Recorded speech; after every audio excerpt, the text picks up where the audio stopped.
Allez, bonjour et merci de nous retrouver pour cette nouvelle webconférence au sein de Bourse Live, les rencontres. Bien sûr, on va continuer à parler innovation et IA avec nos partenaires et notamment nos deux invités, Alexis Verdou, analyste spécialiste de la tech. Bonjour Alexis. Bonjour. Et Bing Yuan, gérant. Bonjour Bing. Bonjour Laurent. Alors vous êtes tous les deux chez Edmond Rothschild Asset Management et le sujet est vaste. On va voir avec vous tout ce que ça comporte. J'ai envie de commencer, Alexis, peut-être en vous posant une question toute simple. Où est-ce qu'on en est aujourd'hui de la vague IA en bourse? Alors, ça va surprendre personne, hein. Le cours des valeurs a explosé, Nvidia, suivez mon regard. Et puis, chaque fois qu'une entreprise de la tech annonce des nouveaux développements, quand elle dit qu'elle va inclure l'IA, je pense notamment à Adobe récemment, à Apple encore plus, eh bien, ça grimpe même beaucoup. Et cette question, je pense que tous les gens qui nous regardent se posent, c'est mais est-ce que ça va durer encore longtemps? Surtout ceux qui ont peut-être loupé le train en marche et qui se disent, est-ce qu'il est trop tard pour y rentrer? Absolument, ouais, c'est une très bonne question. Et effectivement, sur l'intelligence artificielle, on va vraiment de record en record, hein, on s'en rend compte. Et aujourd'hui, notre champion dans l'intelligence artificielle, bien sûr, c'est Nvidia, vous l'avez dit. Et c'est vrai qu'on a vraiment cet engouement autour de Nvidia, autour de l'intelligence artificielle, depuis le lancement de ChatGPT. Et aujourd'hui, en chiffres, c'est vrai que si on regarde le parcours boursier d'NVIDIA, c'est assez impressionnant. Depuis le début de l'année, c'est plus de 150% de performance boursière. C'est aujourd'hui plus de 3 trilliards de dollars de capitalisation boursière. Donc c'est plus que le PIB français. 3 000 milliards, hein, 3 pour 000 le dire. milliards, Voilà, parce que c'est 3 000 milliards. Ouais. Donc là, on est sur des ordres de grandeur qui deviennent assez colossaux. Et c'est vrai que si on ajoute à ça des gérants, des dirigeants de boîtes de tech qui ont des messages dithyrambiques sur les perspectives, exactement, sur ce que l'intelligence artificielle va apporter pour l'économie et pour la société, en fait, on a un cocktail assez explosif sur des attentes qui peuvent être assez élevées, de plus en plus difficiles à battre. Et donc, on pourrait faire un parallèle un petit peu historique avec ce qui s'est passé dans les années 2000 avec la crise. Les valeurs TMT, c'est ça, Média exactement, Télécom. Voilà, c'est ça, de la crise Internet des années 2000, où on avait aussi un petit peu cette surestimation, en fait, sur le court terme de ce que la technologie allait apporter. Donc, nous, aujourd'hui, on pense que ce contexte, il amène plutôt à la prudence. D'accord, un contexte qui amène plutôt à la prudence. Intéressant. Et surtout, vous l'avez dit, Alexis, quand on voit comme chaque publication de résultats trimestriels d'NVIDIA est surveillée, c'est vraiment devenu un market mover. Et justement, arrivé à ce stade, se pose la question des valorisations. Celle de NVIDIA, si on poursuit là-dessus, est-ce qu'elle peut être qualifiée, on va dire, d'acceptable, raisonnable? Je pense que plus personne ne peut le dire. Est-ce qu'on n'est pas, et vous avez déjà un petit peu répondu, en train d'arriver sur un marché qui est survalorisé? Et est-ce que maintenant, si c'est le cas, et quand on est investisseur particulier, qu'est-ce qu'on peut faire? Effectivement, c'est vrai que pour un investisseur particulier, aujourd'hui, ça pourrait être tentant de sauter dans le wagon et de se dire, voilà, j'ai pas envie de rater cette opportunité. Ça, j'ai bien grimpé, mais ça peut encore se poursuivre. Exactement, ça peut être la psychologie aujourd'hui. Après, c'est vrai que, vous l'avez dit, il faut quand même se poser la question de la valorisation. À ce niveau-là, il y a deux camps, vraiment. Et ça dépend des perspectives que vous voyez sur l'intelligence artificielle. Dans le premier camp, si vous croyez que l'intelligence artificielle va continuer et son adoption va être de plus en plus rapide et arriver de façon exponentielle, dans ce cas-là, la valorisation d'NVIDIA aujourd'hui est justifiée. D'accord. Si vous êtes plutôt, ce qui est notre cas, plus prudent sur l'adoption de l'intelligence artificielle, alors on pense que c'est une technologie d'avenir, bien sûr, mais c'est juste que sur la courbe d'adoption, on pense qu'aujourd'hui, les attentes sont sur une adoption qui est un petit peu trop rapide. Et donc, nous, on a plutôt tendance à avoir une vision plus prudente sur la valorisation. Et donc, nous, on est plus dans ce camp-là, à avoir un point de vue sur la valorisation plus prudent à ce niveau-là. Après, aujourd'hui, ce qui va compter pour un investisseur aussi, et plus que jamais, c'est la diversification. C'est extrêmement important dans un marché, une configuration de marché telle qu'on l'a aujourd'hui, qui est très concentrée autour d'une valeur, NVIDIA, mais aussi de son écosystème. Vous l'avez dit, les sociétés qui publient comme Adobe, Apple, tout autour, bénéficient aussi beaucoup de cet engouement. Et donc, nous, on pense que la diversification aujourd'hui a encore plus sa place que d'habitude. Et donc, en fait, diversification à la fois sectorielle. Donc, nous, on a un de nos fonds, Edmond Rothschild, qui s'appelle donc Big Data, qui investit donc dans les sociétés qui voient la donnée comme un actif stratégique. Et ce sont à la fois des sociétés technologiques, mais aussi des sociétés non technologiques, mais qui utilisent cette donnée. Et donc en fait, cette approche nous permet d'être pleinement diversifiés et de bénéficier de l'intelligence artificielle, mais en même temps en ayant une approche plus prudente des risques. Et aussi diversification, bien sûr, en termes de taille de société, mais aussi diversification géographique sur les marchés émergents. C'est intéressant, effectivement, le mot est lâché, Bing, diversification. Quand on regarde, on a beaucoup parlé des valeurs américaines et on se demande si finalement toute cette thématique IA, c'est pas un énième pari sur la tech américaine. Elle s'appelait les GAFA, elle s'appelait les GAFAM, elle s'appelait maintenant les Magnificent Seven, donc on trouve un nom à chaque fois, c'est génial. Est-ce que l'innovation, est-ce que l'IA, ça peut venir d'autres pays, notamment pays émergents, est-ce que ça peut venir ailleurs que des États-Unis ? Bien sûr, évidemment, en fait, c'est les alternatives de NVIDIA, ça se trouve également dans les pays émergents, parce qu'il ne faut pas oublier quand on investit dans des sociétés tech américaines, mais derrière, il y a toute la chaîne d'approvisionnement, et ça se situe en Asie principalement.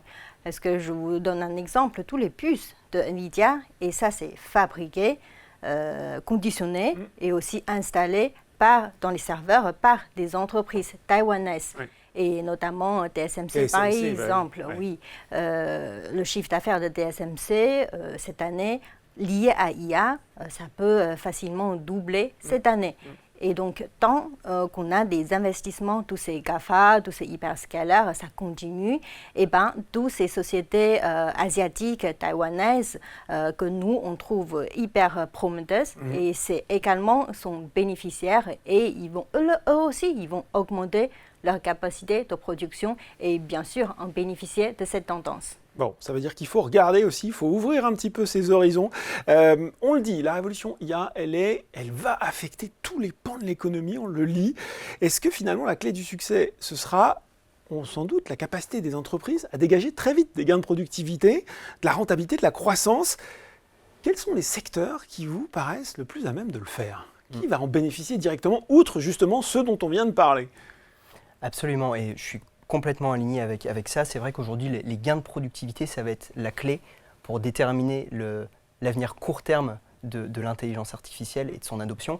Parce qu'en fait, là, on est vraiment dans une phase où les managements sont en train de piocher dans leur budget IT pour faire des pilotes. On investit dans l'intelligence artificielle. Des cases, des projets, exactement. On construit des supercalculateurs. Exactement. Ouais. Et donc là, on est un petit peu dans cette phase d'adoption qui est assez prématurée pour l'instant. On est un petit peu en phase de pilote et en train de se poser la question du point de vue du management, voilà, est-ce que ces investissements vont nous apporter les gains de productivité attendus? Donc là, c'est un petit peu ce qu'on est en train de voir en ce moment et le souci peut arriver si justement ces gains de productivité-là ne se matérialisent pas à la fin de l'année. Oui. Et là, effectivement, on va avoir des budgets qui vont se couper pour l'intelligence artificielle très probablement dès l'année prochaine. Donc ça va être vraiment clé à regarder. Après, je pense que c'est un petit peu tôt pour déterminer qui sera vraiment le gagnant par rapport à ces gains de productivité-là. Par contre, ce qu'on peut déjà observer, c'est réellement quelles sont les industries qui sont le plus exposées au taux d'hallucination et au taux d'erreur. Il va falloir nous expliquer ce que c'est, taux d'hallucination, taux d'erreur. Ouais. Absolument. Et le taux d'hallucination, en fait, c'est tout simplement quand vous faites une petite demande sur votre chat GPT, une demande très simple, et en fait, il va vous apporter une réponse qui est complètement à côté de la... c'est ça, ouais. Exactement. Ouais. Et donc ça arrive dans tous les secteurs, même sur des versions professionnelles d'un chat GPT ou même d'un concurrent. Et donc ça, c'est problématique. Alors, ce n'est pas un problème pour un utilisateur lambda. C'est pas un problème quand on fait un projet, par exemple, de création, marketing, parce que derrière, on peut repasser derrière le modèle, on peut l'affiner. Mais quand il s'agit de secteurs sensibles comme la santé, la défense ou autre, c'est beaucoup plus difficile de donner la main à l'intelligence artificielle. On pense même aussi à des bots qui vont vous répondre automatiquement à vos clients et parfois raconter n'importe quoi. Exactement. Et ça, en fait, quand on ne peut pas forcément repasser derrière, c'est un risque. Donc, en fait, ces secteurs-là, il faut justement plus s'en méfier.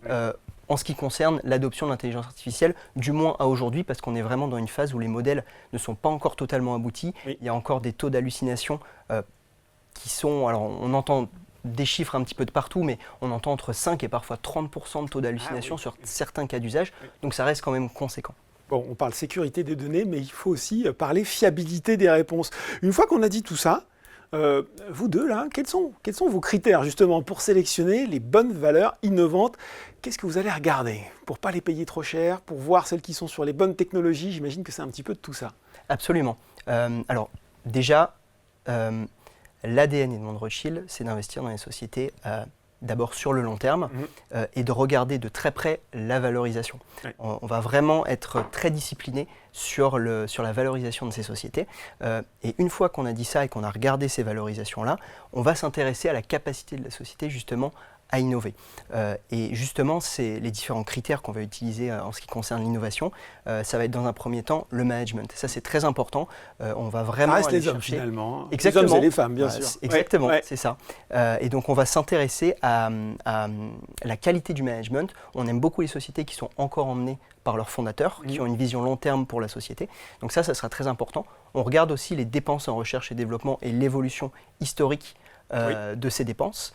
Et surtout, quelque chose qui va être clé pour nous, c'est l'utilisation de la donnée, comme je le disais tout à l'heure, en lien avec notre fonds Big Data. C'est un critère qui est majeur, parce qu'en fait, de plus en plus, en fait, on va mettre l'accent non pas sur la quantité de données avec laquelle on va entraîner le modèle, mais plus sur la qualité de la donnée. D'accord. Et ça, c'est extrêmement important, d'autant plus que, en fait, pour faire un parallèle, aujourd'hui, si vous prenez un modèle qui est extrêmement développé, avec le plus de paramètres au monde, etc., si vous entraînez ce modèle-là avec de la donnée qui est médiocre, et en fait, le meilleur résultat auquel vous pouvez vous attendre, ce sera un résultat qui sera au mieux médiocre dans votre requête.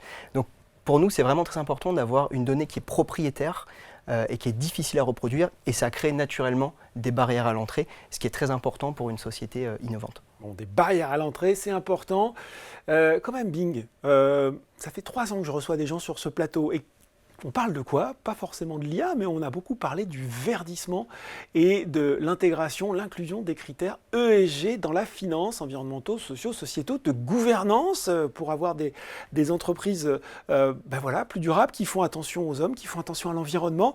Et là, depuis le début de cette intervention, on parle de supercalculateurs, de réponses qui vont consommer des tas de données. Est-ce que l'IA, l'innovation et l'ESG, c'est bien compatible?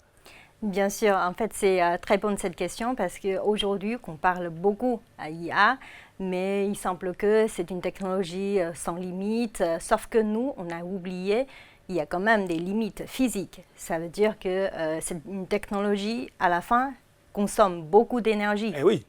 Et pour vous donner un exemple sur le fast entraînement d'un modèle, et tout à l'heure Alexis a parlé, on a besoin d'un tas de quantité et aussi la qualité de données. Et on a besoin de ces puissances de calcul. Et sur ce, on a besoin beaucoup d'énergie, ça consomme beaucoup d'énergie. Je vous donne un ordre de l'ampleur pour le ChatGPT 3, quand c'est sorti en 2022.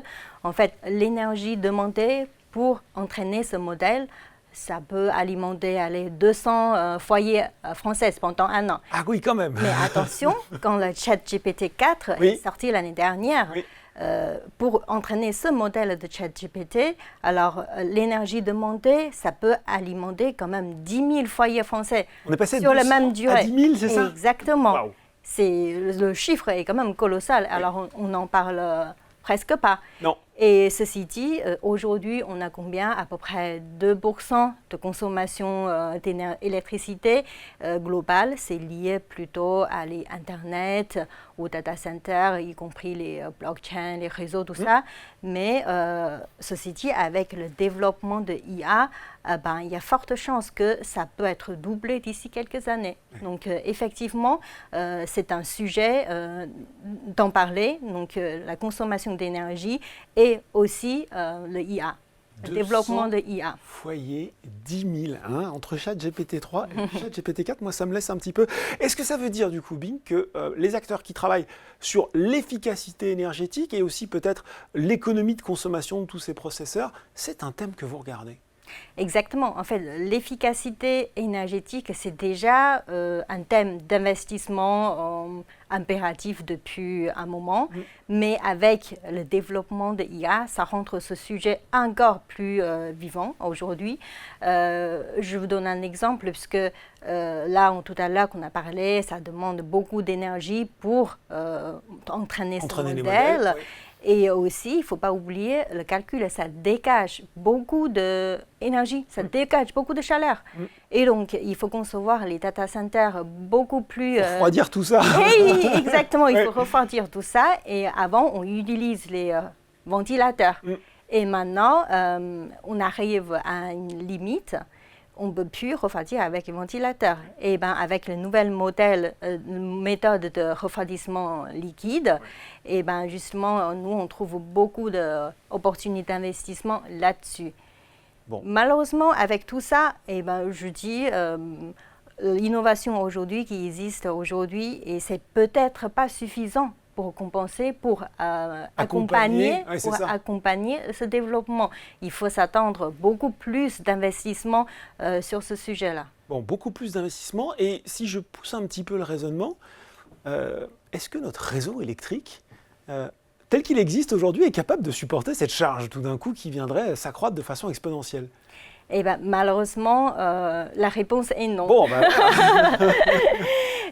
Parce qu'en fait, notre réseau électrique, que ce soit en Europe, en France ou même aux États-Unis, ça date de plus de 40 ans.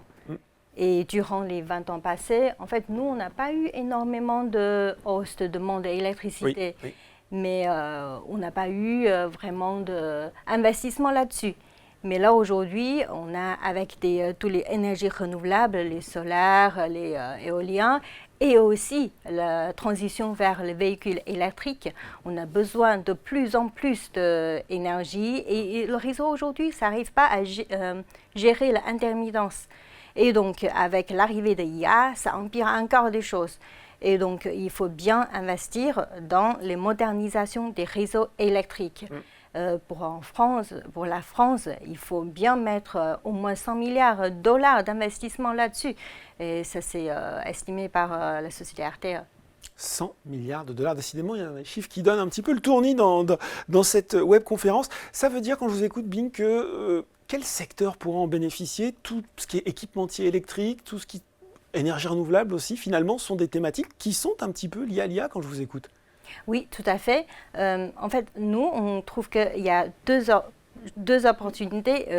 Vous avez mentionné équipements électriques, mais aussi des sociétés qui gèrent des main-d'œuvre, des travailleurs qualifiés sur la partie équipement électrique. Je vous prends un exemple de transformateur. Et aujourd'hui, en fait, c'est une industrie qui est assez mature. Il y a eu peu d'investissements dernières années passées. Mais aujourd'hui, avec l'arrivée de IA, d'énergie renouvelable et véhicules électriques, on se trouve des pénuries de transformateurs. On a parlé avec certaines entreprises qui fabriquent des transformateurs. Et eux, on m'a dit, notre carnet de commandes, c'est déjà plein jusqu'à 2026 et 2027. Et donc, sur toutes ces sociétés, par exemple Schneider, ou des sociétés qui gèrent des main-d'œuvre qualifiées comme SPIE, ça peut éventuellement, bien sûr, bénéficier de cette tendance. Non seulement ils ont des visibilités de croissance très élevées, mais aussi ils ont des forces de négociation de prix et donc les marges plus avantageuses pour eux. Bon, voilà, l'énergie au cœur de l'innovation de l'IA, et c'est vrai que finalement on n'en parle pas tant que ça, mais effectivement c'est un enjeu clé. Question aussi que je me pose, est-ce que ces entreprises de la tech, dont l'objectif est justement de développer ces LLM, de croître, de faire cette innovation technologique, elles risquent pas un petit peu aussi d'abandonner leurs objectifs, leurs impératifs de transition écologique? Eh bien justement, on ne pense pas que ces sociétés-là, ils vont abandonner leurs objectifs très ambitieux côté écologique, parce que c'est un peu énergie renouvelable. En fait, c'est vraiment le cœur de leur... c'est le cœur pour résoudre ce défi, ce problème. Effectivement, je vous donne un exemple d'Amazon. En fait, c'est d'ici 2025, c'est l'année prochaine, 100% de leur électricité utilisée, consommée, sera produite par des énergies renouvelables. Ils ont déjà 500 projets dans le monde entier, y compris les solaires et éoliens. C'est un projet d'énergie renouvelable et ça peut alimenter, je dirais, 7 millions des foyers américains. Donc le chiffre est vraiment colossal et on ne voit pas que ces sociétés grands tech géants qui abandonnent leurs objectifs écologiques. Bon, ce qui veut dire aussi, Bing, parce qu'on a assisté avec la remontée des taux aux difficultés du secteur des énergies renouvelables, notamment. On voit beaucoup d'entreprises ont eu des difficultés, le secteur a corrigé. Ça veut dire que finalement, c'est peut-être là aussi un angle d'investissement intéressant parce que le besoin reste là. Aujourd'hui, on est plutôt dans un environnement de taux qui s'est stabilisé, voire qui commence à baisser, en tout cas en Europe. Là aussi, j'imagine que c'est quelque chose qui vous intéresse. Hein. Exactement. Oui. En fait, nous, on voyait quelques entreprises, notamment dans le secteur utilities, justement pour faire face à la forte demande, ils ont dû faire des investissements et ça demande beaucoup de financement. Avec l'environnement de taux assez élevé, ils sont assez pénalisés. Mais nous, avec Edmond Rothschild, on a une approche plutôt à vision long terme et on trouve que ces sociétés-là, ils ont des bonnes visibilités avec les valorisations attractives sur ces conditions de marché. Mais en fait, c'est vraiment pour nous une opportunité d'investissement à long terme. Intéressant, ce point de vue. Question peut-être, une dernière question avant de finir cette conférence. On est dans un environnement qui s'est beaucoup tendu au niveau international, beaucoup de conflits, qui soient des conflits entre des pays ou de la compétition économique qui est parfois tendue. Est-ce que la diffusion de l'innovation, de l'IA notamment, ça ne va pas devenir, on voit aussi la guerre qu'il y a sur certains types de puces, certains entre la Chine et les États-Unis, est-ce que tout ça, ça ne va pas finalement ralentir ou rendre plus compliqué la diffusion de l'innovation dans un monde qui est plus clivé, plus protectionniste? Oui, complètement. Ouais. Je pense que cette tendance d'innovation, justement, elle est très freinée par ces mouvements justement protectionnistes qu'on voit de plus en plus. Et d'ailleurs, l'innovation entraîne de plus en plus de protectionnisme, en réalité de protectionnisme sur la propriété intellectuelle et les technologies. Donc là, très progressivement, on a vu en fait que le débat autour de la souveraineté numérique est devenu central dans l'agenda de tous les grands gouvernements, que ce soit aux États-Unis, en Europe, en Chine. C'est vraiment devenu clé. Et surtout dans l'intelligence artificielle, avec la diffusion de cette technologie, on s'est rendu compte en fait que chaque État allait essayer de créer son propre modèle pour être indépendant et pas dépendre d'un modèle qui a été entraîné dans des données dans un autre pays. Donc ça, c'est absolument primordial. Il y a un vrai enjeu de souveraineté. Bon, question, les gens qui nous regardent, qui se disent, bon, j'ai bien compris l'approche Edmond Rothschild Asset Management, j'ai bien compris effectivement les différents thèmes qui sont jouables au sein de cette thématique de l'innovation, de l'IA. Dans quel produit je peux retrouver, dans quel fonds je peux retrouver cette même philosophie, peut-être du plus proche au plus, je ne vais pas dire au plus éloigné, mais celui qui permet justement cette diversification dont vous parliez? Oui, absolument. Alors, d'abord, le socle commun de tous nos fonds, je dirais, bien évidemment, c'est, comme on disait tout à l'heure, l'investissement long terme, très important, l'équilibre et la discipline sur les valorisations. Ça, on le retrouve dans tous les fonds Edmond Rothschild. C'est la recette. Voilà, c'est ça. Ça, c'est extrêmement important. Après, en fonction, bien sûr, du besoin de l'investisseur, en ce qui concerne un investisseur qui va être, comme on le disait tout à l'heure, un peu, qui va avoir envie de bénéficier de cette tendance de l'intelligence artificielle, tout en ayant cette prudence sur son adoption. Tout en trouvant que ça commence à devenir cher un peu. Voilà, exactement. Le fonds Edmond Rothschild Big Data est le plus approprié parce que c'est un fonds en fait, qui investit à la fois dans les valeurs technologiques et non technologiques, mais qui ont de la donnée et de la donnée propriétaire. Et donc, c'est ce qui fait vraiment justement la valeur de cet actif. C'est la matière première. Voilà, c'est ça. C'est la matière première et l'actif stratégique. Et donc, le fonds Big Data est justement le fonds le mieux positionné pour bénéficier d'une diversification avec une discipline sur les valorisations. Bon, voilà. Oui, Bing, bien sûr. Oui, et nous, en proposons aussi le fonds Green New Deal. Oui. En fait, c'est un fonds thématique investi dans le fonds transition énergétique. À travers de notre fonds Green New Deal, vous pouvez également investir dans les sociétés qu'on a parlé tout à l'heure, qui ont des business model assez solides et aussi ils ont des visibilités de croissance assez élevées et avec justement les valorisations attractives. Et oui, voilà, les éoliennes, les fermes photovoltaïques pour faire tourner le besoin en énergie incroyable de l'IA. Et ben voilà, explication très claire hein, sur à la fois les enjeux et les solutions d'investissement. C'est aussi la promesse de cette webconférence. Merci à vous deux pour ces explications très claires. Merci. Merci. Et ben voilà, on arrive au terme de cette webconférence. Restez avec nous, il y en a une autre qui commence très bientôt. On parlera avec Sophie Di des SCPI et de l'innovation. On parlera immobilier. Donc merci beaucoup et restez avec nous sur Bourse Live, les rencontres.